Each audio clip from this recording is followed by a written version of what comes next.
여러분, 모든 사람들은 매년 어김없이 찾아오는 특별한 날이 있습니다. 오늘이 바로 그날인 사람이 있어요. 일부 예배를 드렸지만 김선아 권사님이 오늘 이제 그날이고, 우리 유영송 권사님 내일 모레가 그날이고, 무슨 날이죠? 생일입니다. 생일. 제가 생일을 놓고 이렇게 생각을 해보니까 저 어릴 때 생각이 나더라고요. 정말 뭐가 찢어지게 가난했던 그런 시절을 보냈는데, 먹을 게 없어가지고 밀가루 혹은 보리밥이 주식이었던 그런 시절에 생일이면 꼭 저희 어머니가 쌀밥을 해주셨어요. 지금이 아무것도 아니겠지만 그때는 쌀밥 먹는 것이 그렇게 흔치 않았습니다. 근데 쌀밥을 주셔도 그냥 주시는 것이 아니라 어떻게? 고봉밥을 주셨죠. 밥그릇에 2배 해가지고, 야, 오늘이 내 생일이구나, 그렇게 신나게 먹고 배불리 먹고 학교에 갔던 그런 생각이 났습니다. 오늘 우리 성산교회가 바로 40년을 또 기념하는 우리 성산교회 생일입니다. 1984년, 주보에 보면 4월로 잘못 나왔는데 1984년 8월 24일, 제가 날짜를 추적해 보니까 그날이 금요일이었더라고요.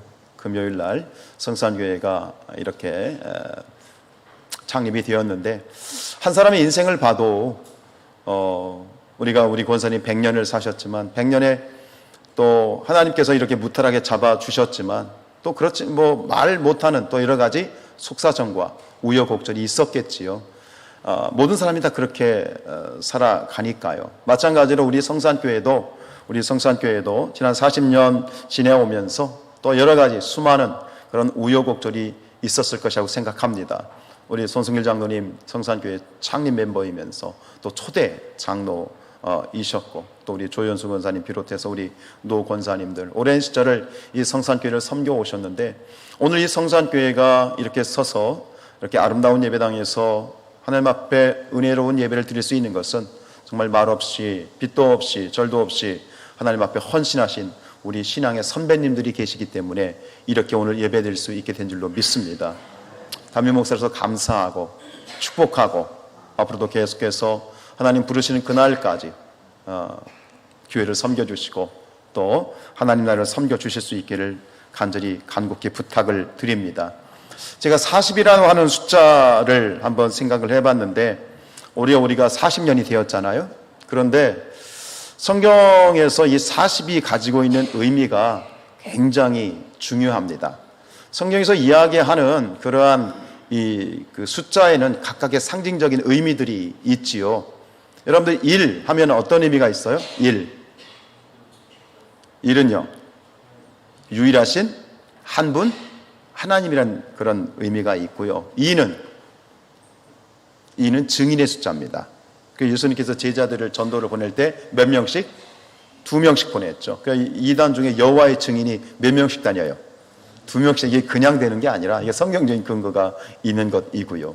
3은요, 3은 삼위일체, 성부, 성자, 성령의 의미가 있고요. 4는요, 동서남북, 사방, 온 세상을 의미합니다. 요한계시록에도 사방, 네 천사가 동서남북의 바람을 붙잡잖아요. 그건 온 세상을 의미하고요. 5는 고통의 숫자이고, 6 하면 생각나는 단어가 있어요. 뭐죠? 666이요. 666. 666은 그게 짐승의 수, 사단의 숫자인데, 6은 두 가지의 의미가 있어요. 하나는 사탄의 숫자이지만 하나는 인간의 숫자예요. 인간은 6이에요. 그래서 6이 한 분이신 하나님과 플러스가 되면 뭐가 돼요? 7이 돼요. 7이 완전수가 되는 것이고요. 요한계시록은요, 온통 7로 도배가 돼 있어요. 요한계시록은 전체가 다 7의 책이 바로 요한계시록이에요. 완전하신 하나님의 성취하심과 이루심이 있는 거고요. 12는요, 12하면 뭐가 생각나세요? 12지파, 12제자. 12는 완전수입니다. 12에서 뭐가 나오냐면, 신천지가 그렇게 아직도 울고먹는 숫자가 나와요. 거기서 14만 4천이 나온 거예요. 12 곱하기 1000, 그래서 14만 4천이에요. 이것은 딱 14만 4천 명이 아니라 문자적인 의미 아니라 상징적인 의미로 구원받은 모든 백성들을 의미하는 것이 14만 4천인데, 어쨌든 오늘 우리가 주목할 단어는 40입니다. 성경에서 40이라는 숫자, 41, 40년, 40이라는 숫자가 40명도 나오고요. 등장하게 되어지는데 40은 어떤 뜻이 있느냐? 40은 준비하는 시간을 의미합니다. 준비의 기간. 오늘 박 장로님 기도하시면서 혹시 설교를 보시고 기도하시는 모르겠지만 장로님의 기도의 이 표현 중에 있어요. 하나님이 40년을 준비하셨다라는 그런 기도를 하셨는데 바로 그겁니다. 40은 준비의 숫자입니다. 준비하는 기간이에요. 그래서 하나님이 뭘 준비하시느냐? 하나님의 심판을 준비하시기도 하고요. 반대로 무엇? 구원을 준비하시기도 합니다. 심판이든 구원이든 40은 바로 하나님의 일하심에 준비하는 기간이 40이에요. 성경에서 한번 생각해 보세요. 40하면 떠오르는 성경의 사건들이 굉장히 많습니다. 첫 번째로 구약으로 넘어가면 창세기에 뭐가 나오죠? 노아의 홍수 며칠? 40일이요. 모세가 시내산에 올라가서 하나님을 만날 때 며칠 동안 금식했어요? 40일 금식했고요. 또 이스라엘 백성들이 출애굽을 해서 광야에서 몇 년을 보냈어요? 40년을 보냈고요. 엘리야가 이제 도망을 쳐서 호렙산에 이르기까지 며칠? 40일을 달려갔고요. 요나가 니느웨에서 하나님의 심판을 선포할 때 며칠 동안 선포했어요? 40일요. 신약으로 넘어와 봅시다. 신약에서 40이 가장 먼저 등장하는 사건이 뭡니까? 예수님이 금식하셨죠. 광야에서 며칠 동안 금식하셨어요? 40일 동안 금식하셨고요. 예수님이 이제 십자가에 돌아가셨다가 부활하셨어요? 부활하시고 바로 승천하지 아니하시고 이 땅 가운데 며칠 동안 머물러 계셨어요? 40일이요. 제가 말씀드린 것보다 더 많은 그런 40과 연관된 그런 사건들이 있는데 40은 뭐냐? 바로 준비하는 시간. 하나님의 심판과 하나님의 반대로 구원, 은혜가 준비된 시간이에요. 저는 오늘 우리 장로님 기도하신 것처럼 저도 이 말씀을 묵상하면서 그리고 40주년이라고 하는 그 의미를 되새기면서 감히 말씀드릴 수 있는 것은 무엇이냐면 오늘 하나님께서는 지난 40년 동안 성산교회를 준비시키셨습니다. 그리고 40년을 기다린 것은 오늘 우리가 40년을 기다린 것이 아니라 누가 40년을 성산교회에 40년을 기다리신 분은 누구시다? 하나님이십니다. 왜요? 내가 이제 새 일을 행하리라. 40년을 준비하셨고 지난 40년의 역사를 넘어서 이제 새로운 도약의 발판으로 이 40년에 제가 감히 자신 있게 말씀드릴 수 있는 실상과 증거는 무엇입니까? 우리에게 새 일을 행하시겠다고 약속하셨던 그 약속의 실상과 증거를 보여주셨습니다. 그게 뭡니까? 뭡니까 그게? 우리에게 주신 비전 1412 꿈땅입니다. 할렐루야. 제가 꿈땅을 이제 계약하고 난 다음에 교회가 계획하고 난 다음에 많은 분들이 지난 오랜 시간 기도하고 있었음을 알았습니다. 우리 한 권사님은 20년 동안 매일마다 땅 밟기를 하면서 기도하셨고 많은 분들이 여전히 저 땅을 놓고 나름대로 각자의 시간을 가지고 기도하셨음을 저는 들었습니다. 이것이 바로 오늘 이 40년을 하나님이 우리를 위해서 준비하셨다라고 하는 분명한 증거인 줄로 믿습니다. 여러분 40년을 넘어서 이제 앞으로 또 다른 그러한 40년을 달려가게 될 때에 하나님 앞에서 하나님께서 우리 성산교회를 위해서 새 일을 행하실 것입니다. 믿음으로 하나님의 뜻 가운데 동참하며 함께 합심하며 달려나가는 새로운 40년이 될 수 있기를 주님의 이름으로 축복합니다. 말씀을 묵상할 때에 하나님께서 이 이스라엘 백성들, 출애굽기에 나오는 이스라엘 백성들에게 주셨던 말씀을 저에게 주셨는데 이스라엘 백성들이 이제 애굽을 탈출해서 딱 나와가지고 이제 가려고 하는데 이 바로가 이스라엘 백성들을 이제 해방한 것을 후회를 하고 군사를 몰아서 다시 쫓아오죠. 그래서 이스라엘 백성들이 뒤에서 애국 군사들이 쫓아오는 걸 알고 막 도망가려고 하는데 막 앞을 전진을 하는데 앞에 뭐가 가로막고 있어? 뭐가? 홍해가 가로막고 있어. 바다가 가로막고 있어. 강도 아니고 바다가 가로막고 있어. 그때 하나님께서 모세를 통해서 이 말씀을 주셨어요. 그런데 오늘 하나님께서는 새로운 40년을 보내고 새로운 40년을 출발하는 우리에게 하나님께서 이 말씀을 우리 성산교회에 주시고 싶다라고 하는 마음을 주셨어요. 오늘 이 말씀을 오늘 하나님께서 우리에게 주시는 하나님의 말씀으로 받을 수 있기를 축복합니다. 출애굽기 14장 13절입니다. 시작. 모세가 백성에게 이르되 너희는 두려워하지 말고 가만히 서서 여호와께서 오늘 너희를 위하여 행하시는 구원을 보라. 너희가 오늘 본 애굽 사람을 영원히 다시 보지 아니하리라. 그 다음 14절 이어집니다. 여호와께서 너희를 위하여 싸우시리니 너희는 가만히 있을지다. 두 구절에 걸쳐서 하나님께서 말씀하시는 그러한 메시지는 이겁니다. 가만히 있어라. 가만히 있으라. 누가 싸운다? 내가 싸우겠다는 것입니다. 그러면 오늘 이 말씀을 우리가 잘 아시는 분들도 계시겠지만 이 말씀을 잘못하면 번역이 굉장히 오해하기 쉽게 되어 있습니다. 그러면 하나님께서 하시니까, 하나님이 행하실 거니까 우리는 뒷짐지고 그냥 바라보고 방관하고 있으라는 말씀일까요? 이 이야기는 그렇게 돼 있어요. 가만히 있어. 그냥 너희 가만히 있어. 내가 할게. 그럼 우리는 그냥 아무것도 안 하고 가만히 있으라는 얘기처럼 그렇게 방관하는 것처럼 느껴지고 그렇게 이해가 되는, 이건 오해입니다. 사실 번역이 좀 잘못됐어요. 그래서 이 번역을 갖다가 원어로 이야기하면 무엇이냐? 원어로 말하면 가만히 서서라는 말의 원어는 히트야 추부라는 말입니다. 히트야 추부. 이것을 원어의 뜻은 전쟁에 용감히 나선다라는 뜻인데 결국 이것을 조금 더 이렇게 편하게 번역을 하면 이거예요. 자기 자신을 굳게 세운다. 그래서 앞에 13절에 보면 뭐라고 되어 있냐면 너희가 가만히 서서라는 말 앞에 어떤 말이 들어가냐면 두려워하지 말라고 되어 있어. 그러니까 가만히 선다는 말은 뭐냐면 두려워하지 않는 사람들이 보여주는 외적인 행동인 거예요. 여러분 뭔가 돌멩이가 딱 날아와요. 그런 거 있잖아요. 어떤 쇼하는 데 보면은 사람 딱 세워놓고 위에다가 사과 딱 얹어놓고 이제 화살을 쏘거나 그러잖아요. 그러면 가만히 이게 있는 사람이 두려워요. 엄청 두렵잖아요. 그죠? 그때 뭔가 날아온다고 생각해봐요. 그러면은 얼마나 이게 두려운 마음이에요. 그러면 뭔가 날아올 때 자연스럽게 돌멩이 날아오면 우리 어떻게 합니까? 숨거나 물러서죠. 응? 거기서 피하게 되죠. 그러나 뭐예요? 두려움이 없는 상태는 뭐예요? 피하지 않는 거예요. 그래, 와라. 그 자리에서 꿈쩍 않고 서 있는 것. 바로 이런 거를 말하는 거예요. 우리의 모든 앞으로 나가는 길 가운데 하나님께서 우리에게 주신 모든 도전들 가운데 하나님께서 우리에게 말씀하시는 것은 자기 자신을 굳게 세우고 두려워하지 말고 서서 움직이지 말고 담대하게 나가라는 거예요. 어떤 하나님께서 우리에게 뭔가를 도전을 주실 때 우리에게 나타나는 그런 현상들은 뭐냐면 불평하고 두려운 것이에요.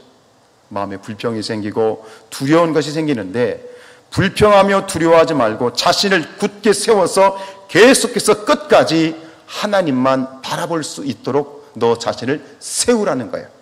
이게 서 있는 것이에요. 여러분, 하나님이 우리에게 축복하실 때는 반드시 무엇이 따라오냐면 믿음의 도전이 따라옵니다. 뭐가 따라온다고요?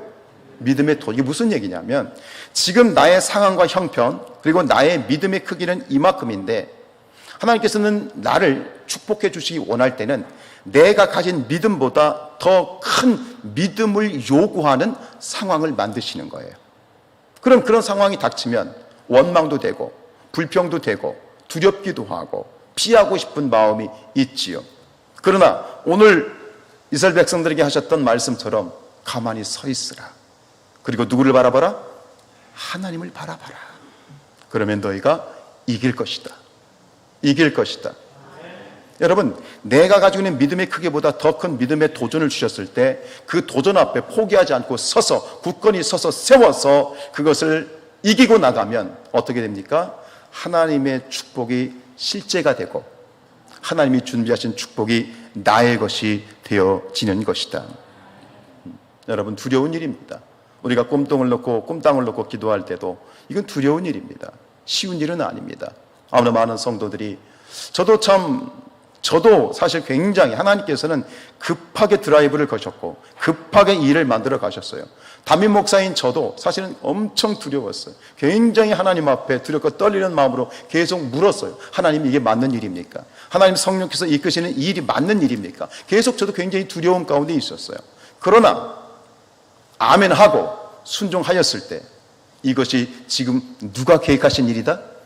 하나님이 계획하신 일임을 알게 되었고 하나님이 계획하셨으면 결국 누가 그 일을 마침내 성취하실 것이다. 하나님이 성취하실 것이다. 믿음의 도전 앞에 우리가 나의 믿음보다 큰 도전이 왔지만 아멘하고 순종하고 나가게 될 때 하나님께서는 우리의 믿음을 키워주시고 우리의 믿음을 더 크게 만드실 뿐만 아니라 우리에게 무엇을 안겨주시느냐, 하나님이 준비하신 축복과 부흥과 놀라운 은혜를 우리가 품에 안는 그러한 결론을 얻게 될 줄로 믿습니다. 그래서 제가 개인적으로 레마의 말씀으로 제가 굉장히 좋아하는 그런 말씀이 하나 있는데 그게 미가서 7장 11절입니다. 같이 읽겠습니다. 내 성벽을 건축하는 날, 곧 그날에는 지경이 넓혀질 것이다. 성벽을 건축하는 날, 그날에는 지경이 넓혀질 것이다. 저는 이 말씀을 제 레마로 받으면서 이것을 제 나름대로 이렇게 저는 봤습니다. 무슨 얘기냐면 무슨 성벽을 건축해야 돼요? 무슨 성벽? 믿음의 성벽을 건축하는 날, 무엇의 지경이 넓어질 것이다? 축복의 지경이 넓어질 것이다. 여러분, 하나님께서 주시는 이 믿음의 도전 앞에 우리의 믿음을 세우고 물러서지 않고 너희는 가만히 있어서 하나님을 바라보며 하나님 바라보며 나아가게 될 때 축복의 지경이 넓어질 것이다. 우리가 40년을 기쁘게 맞이하며 담임 목사로서 너무나 감사하고 우리 성산교회 성도들에게 감사하고 하나님께 감사한 이유는 우리가 하나님의 도전 앞에 정말 너무 저는 우리 성산교회 성도들이 너무너무 멋져요. 따봉이에요. 할렐루야. 따봉이야. 목사보다 믿음이 좋아. 이 성산교회에서 믿음이 제일 안 좋은 사람이 누구야? 담임 목사야. 그리고 우리 우리 성도님들의 믿음이 얼마나 기가 막힌지를 저는 확인을 했고, 성산교회는 반드시 부흥하겠구나. 담임 목사의 확신이에요. 성산교회는 뭔가 큰 일을 이루겠구나. 아니, 하나님의 선한 도구가 되겠구나 라고 하는 제 자신의 감격과 감사와 간증을 가지고 오늘 이 창립 40주년 기념 주일에 말씀을 증거할 수 있게 되어서 너무너무 감사합니다. 그렇다면 오늘 우리가 한 가지 하나님께서 우리에게 당부하시는 것은 우리의 믿음의 성벽을 점검하라는 것입니다. 오늘 믿음의 성벽을 건축한다. 믿음의 성벽이 혹시 금이 가 있지는 않은지, 내 믿음의 성벽이 혹시 깨어 있지는 않은지, 구멍이 뚫려가지고 포도를 하는 작은 여우가 들어와서 들락달락거리면서 나를 흔들고 있지는 않은지, 내 믿음의 성벽과 우리의 믿음, 나의 믿음을 점검하고 간검할 수 있기를 하나님께서 원하신다는 것입니다. 그래서 그것을 위해서 우리가 마련한 것이 무엇입니까? 바로 창립 40주년 기념 말씀 부흥성회입니다. 이 특별한 날에, 이 성산교회의 이 특별한 날에 하나님께서는 특별한 4일의 시간을 우리를 위해서 준비해 주셨습니다. 창립 40주년 기념 말씀 부흥성회. 타이틀은 길지만 이 타이틀 중에 가장 핵심되는 단어는 무엇일까요? 무엇일까요? 말씀입니다. 뭐라고요? 말씀입니다. 오늘 우리가 하나님 앞에서 말씀 앞에 다시 서야 되겠습니다. 사실 우리는 매일 말씀 앞에 서야 됩니다.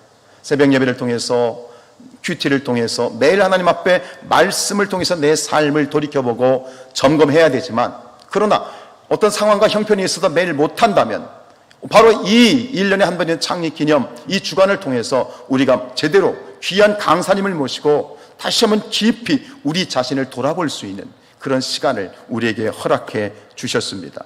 오늘 저녁부터 수요일까지 특별히 에베소서를 중심으로 주제는 뭐죠? 빛의 자녀로 산다는 것이 무엇인지 우리 김기성 목사님을 모시고 이제 시간들을 갖게 될 텐데, 이제 우리 현수막도 붙여놨지만 제가 요즘에 이제 뭐 회의를 한다든가 어떤 모임이 있어서 목회자들을 이제 만날 기회가 있었는데, 그런데 목회자들이 어떻게 알았는지 제가 개인적으로 알려준 것도 없고 광고한 것도 없는데, 인근의 목회자들이 어떻게 알았는지 저를 보자마자 이구동성으로 하는 말이 있어요. 했던 말이 있어요. 뭐냐면 김기성 목사님 오신다며, 이 말이었어요. 그래서 한편으로는 부러워하기도 하고 한편으로는 어떤 목사님은 대놓고 그러더라고요. 목사님 저 가도 돼요? 그러더라고요. 와야 돼요? 오지 말아야 돼요? 오지 말라고 그럴까요? 그래서 당연히 오시라고. 근데 그런 목회자들이 한둘이 아니야. 그냥 만나는 사람들은 오겠다는 거야. 할렐루야. 그러니까 우리 이번에 오시는 이 목사님, 개인적으로 한 번도 저하고는 1대1로 뵌 적은 없는 분이지만, 그러나 평신도들뿐만 아니라 우리 감리교뿐만 아니라 기독교 교계에서 굉장히 존경받는 성도들뿐만 아니라 목회자들이 존경하는 그런 분입니다. 그리고 또 감사한 건 뭐냐면 굉장히 바쁘시거든요. 바쁘신데 작년에 제가 전화를 드렸을 때 한 번에 매칭이 됐어요. 지금 얼마 전까지 계속 미국에서 집회를 하시다가 8월 1일 날 입국을 하셔서 지금 이제 저에게 오시게 되어지는데, 굉장히 바쁘신 분이기 때문에 이런 거죠. 바쁘신 분인데 우리가 어느 날을 이렇게 요구를 했을 때 그날에 그분이 오실 수 있는 것이 그렇게 녹록한 일이 아니에요. 근데 작년에 제가 말씀드리면서 2주를 말씀드렸어요. 이번 주나 다음 주, 2주간에 혹시 오실 수 있냐고 그랬더니 이번 주를 선택해 주셨어요. 이번 주가 비어있던 거지. 누구를 위해서? 우리를 위해서. 할렐루야. 그래요. 여러분들, 이 담임 목사가 우리 사랑하는 이 성산교회 성도님들을 위해서 정말 간절하게 또 진심으로 사랑하는 마음으로 권면드리는 것은 꼭 참석하시기 바랍니다. 집회를 하면 한 번도 이건 내 일이 아니야. 이건 뭐 나는 참석 안 해. 아예 그냥 처음부터 선 그어놓고 집회에는 전혀 참석하시는 분들이 있어요. 여러분, 정말 사랑하는 마음으로 부탁드려요. 목사님이 건강이 좋지 않으신 부분이 있어요. 네, 그런 부분이 있는데 제대로 말씀을 이제 증거하실 수 있는 그런 날들이 얼마 될지 모르겠지만, 어쨌든간 이 하나님께서 우리에게 준비해 주신 이 놀라운 기회를, 정말 축복의 자리를, 복된 자리를 여러분들이 놓치지 않기를 원합니다. 제가 말씀드리잖아요. 복 받는 일에는 뭐 하지 말라고? 양보하지 말아요. 우리 학생들이나 청년들 당연히 다 함께 참여하면서 누구든 참여하시기를 주님의 이름으로 축복합니다.